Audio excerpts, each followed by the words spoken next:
एक समय की बात है। एक गांव में ठाकुर रणजीत सिंह रहता था, धनवान पर बहुत लालची और घमंडी। वहीं उसी गांव में रामू किसान रहता था, मेहनती, ईमानदार और संतोषी।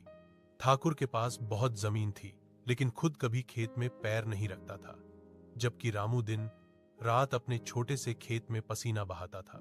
पहला दृश्य। एक दिन ठाकुर ने देखा कि रामू के खेत में गेहूं की फसल खूब लहलहा रही है।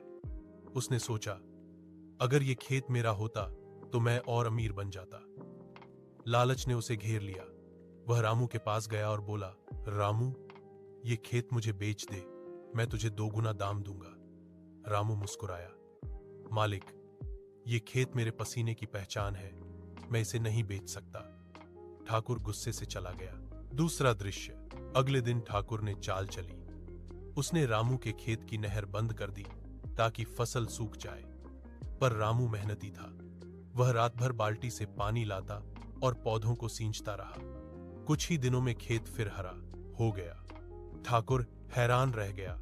उसकी लालच हार रही थी। तीसरा दृश्य। कटाई के समय तूफान आया।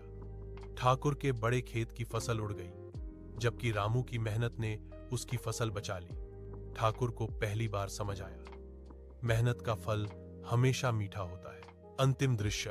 अगले दिन ठाकुर रामू के पास आया और बोला, भाई, मैंने लालच में आकर गलती की, तू सच्चा किसान है। रामू ने मुस्कुराकर कहा, मालिक, मेहनत में ही भगवान का वास है।